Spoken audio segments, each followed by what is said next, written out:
Hey guys, welcome back to my channel. If you've not been here before, my name is Melissa. I'm a registered dietitian, and yeah, on my channel we talk about all things food and nutrition. So if you're interested in that sort of thing, then this is the place for you.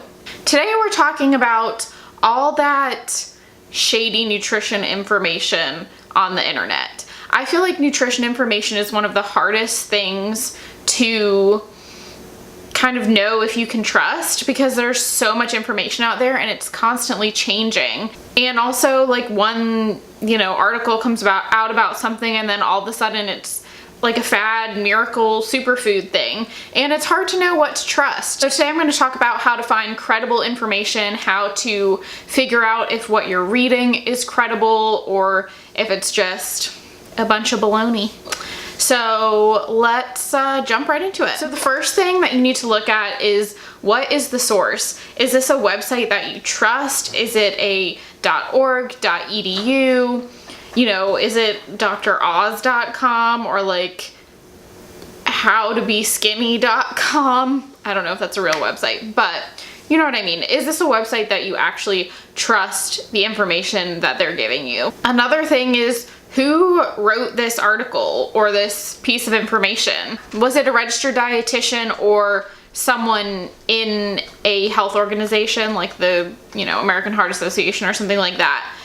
If not, it's kind of questionable. Even if it's like a doctor writing an article, I trust a doctor with my health, but they only take like one nutrition class, if that, so I don't necessarily trust them with nutrition information. I trust dietitians or someone who specializes in nutrition in some way. The second thing to do is be aware of bias. You might have really good intentions of actually diving into research, and that is awesome, but look at who funded that research, because that can make a big difference on what the results are.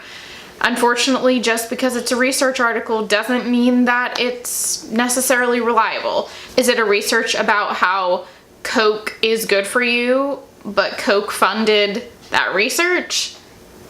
I probably wouldn't necessarily trust that research. So be aware of who is funding the research you're looking at, as well as the person writing the article or the website hosting the article. Is this someone who works for or knows someone that works for a juicing company telling you that juice cleanses are good for you? Is this not to I feel like vegans are gonna get mad at me, but like, is this like a hardcore vegan telling you that eating meat is going to give you every chronic disease under the sun? Being aware of those biases is really important. Unfortunately, people are out to promote themselves, their products, their point of view, and just because it sounds like they know what they're talking about doesn't mean that there's actually research or credibility to back that up. So that might sound a little harsh, but it is important to be aware of the bias of that company or person writing or posting that article, because that can really skew your views on things. And next, look for extremes. If there are extreme words like superfood, miracle, weight loss fast, those sorts of things that have extreme views, extreme solutions, it's most likely not a credible source of information. I hate to break it to you, but there's no such thing as a superfood, and there's no miracle weight loss pill, weight loss solution, and you're not gonna lose weight fast if you want to keep it off. So any article that tells you otherwise, that gives you a solution that isn't eat healthy and exercise, unfortunately apple cider vinegar and acai are not gonna solve all of our problems. So any other thing that might be called a superfood isn't going to either.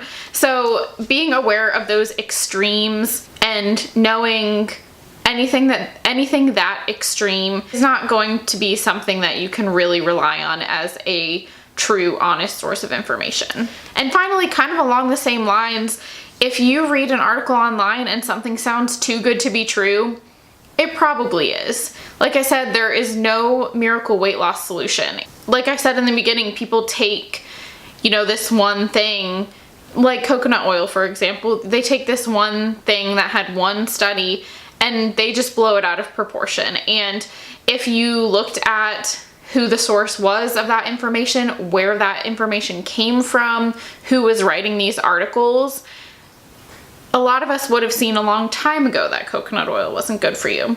And that's just one example. And there is a new coconut oil every week, every month. So I think it's really important to be aware of where information is coming from, who is writing that information, who's researching that information, so that you can be informed. And believe me, I know it's really easy to get caught up in that information. We all want to believe that there are superfoods and there is a miracle weight loss solution.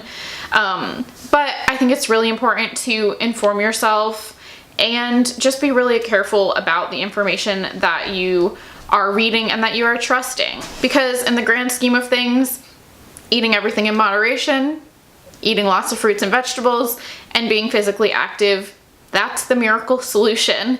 Maybe something will come out once every couple years about how, you know, there's one food that we didn't think was good for you but now is good for you, or something like that. That changes something, but realistically, there's not going to be any miracles out there. And it's frustrating that there's so much information bombarded on people that you just don't know what to believe. So I feel like that was a little bit rambly, but I hope that this was helpful. I hope it has kind of opened your eyes on what information you should trust and what you shouldn't be trusting. I will link a couple like reliable sources down below of health and nutrition information. And I think that's all that I have for today. If you liked this video, please give it a thumbs up, subscribe if you have not already, and let me know what other health, nutrition, food videos you would like to see from me. All right, I will see you next week. Bye.